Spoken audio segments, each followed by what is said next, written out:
All right, joined here by CBU Lady Bucks head coach Sarah Condra. And coach, congratulations on a big win. Like these two in a row when it's crunch time coming down toward the end of the season. Yeah, it was a huge win for us, obviously, for, standings wise and all that, but just so proud of our kids. I mean, it was such a big pressure game as far as one that we needed, but I mean, these kids never once give up. They play hard the entire time and compete, and we're able to pull that one in. And that's our first home sweep of the year. That's right. So in our second series sweep, but our first home sweep of the year, and what a great time to get it. Absolutely, and I highlighted again, until the last two baskets, you all had 16 assists on your first 16 baskets. Really? I'll have to check Eric's stats on those last two. You'll have to check your film when you get a chance. Yeah. But after going 22 of 26 Thursday night, you were 16 of 16 on assists until those last two baskets. That's amazing watching this offense develop toward the end of the season. Yeah, and I mean, we're sharing the ball well. We're just really unselfish, and it's Eddie and I mean, like Sam's going to get going eventually, but you never know who's going to be the one that gives us something. And I mean, we just share the ball really well. And, the offense wasn't great early just because they really slowed us down with that 2-3 zone. But once we kind of got going a little bit, it started to get a lot better, that's for sure. Yep, and mentioned keep a team around 60. Well, you held them to 50. They were on a pretty good track there for a while. Gave up 14, 15, but only 7 points in that fourth quarter. That was huge. The defense finally locked down, and you scored 20 in that fourth quarter to really reverse the game's outcome in that final period. Right. Yeah, well, we had played man all first half, and I didn't think it was too bad. I thought we did some decent things, and we played a lot of 2-3 in the third quarter, and then we hadn't worked on our 3-2 zone in a while, but, I trusted the group that we had out there as returners and starters that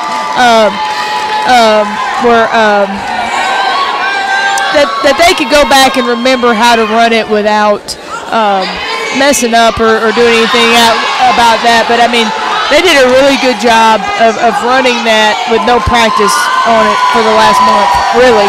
It goes back to that good coaching, right? Well, no, it's just we'd gone more 2-3 because I felt like that would protect Sam more without having Lindsay in the back, as a backup.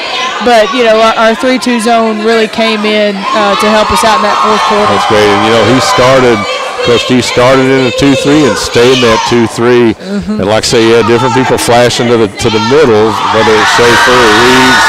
And really, again, a few backdoor cuts, but just the kickouts from that 2-3 zone really did a great job. Honored the two seniors before the game so that Ashley Schaefer could have the family here. But April started, had a few good minutes there, and then Schaefer really gave you a lot again here as a senior. 15 points, 6 assists, 8 rebounds. Just another Ashley Schaefer type game. Yeah.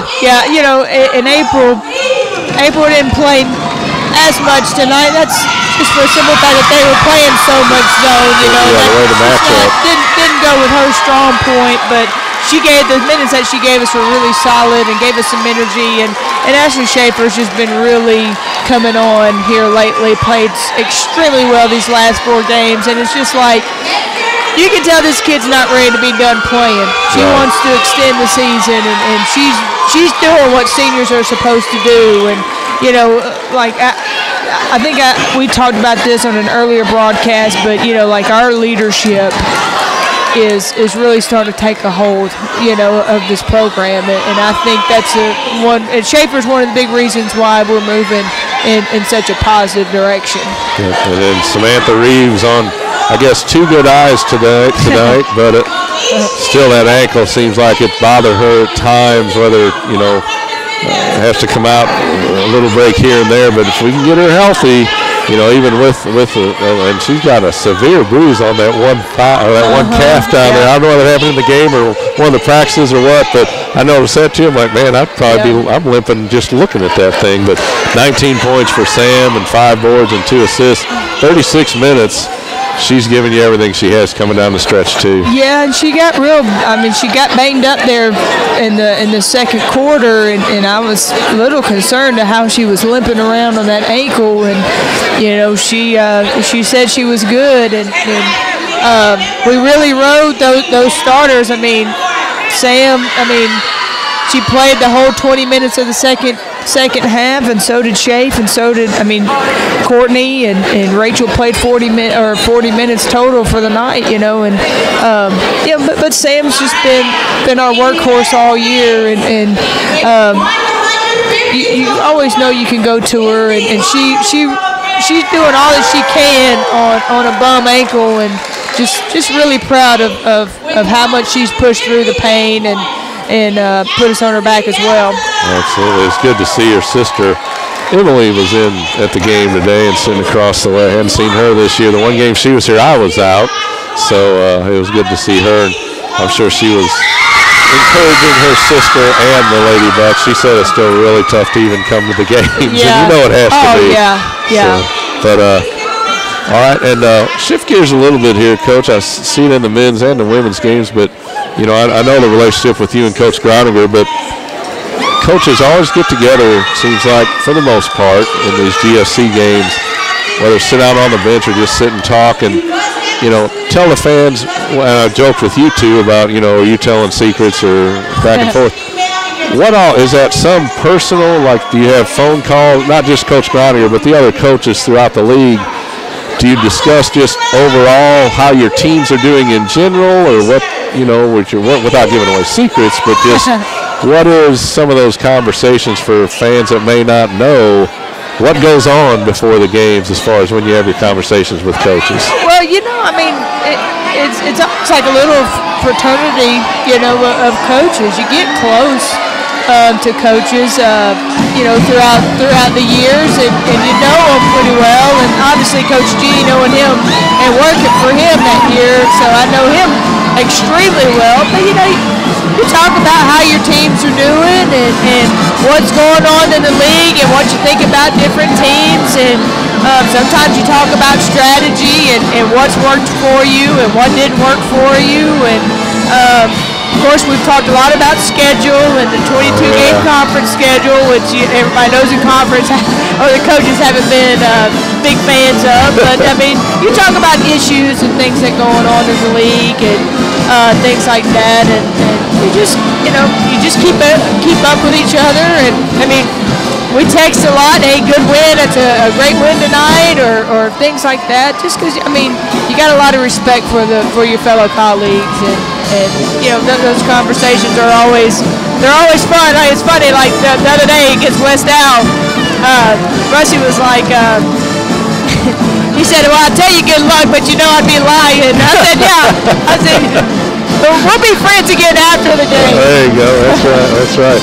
Well, let's talk a little bit, too, about this homecoming crowd. Always one of the biggest crowds in the CBHS band. Red shirts this year. That's a nice touch that they did. They gave all the kids red shirts, I guess, and most of them that were here in time.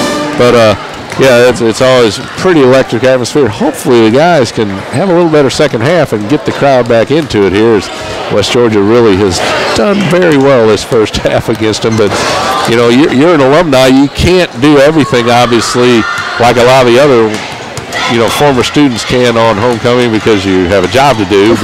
But you still, I know you said you had a former team, I think, homecoming or a team gathering a week or two ago upstairs. But, the players, I know Coach T said he was hoping some of his former players showed up.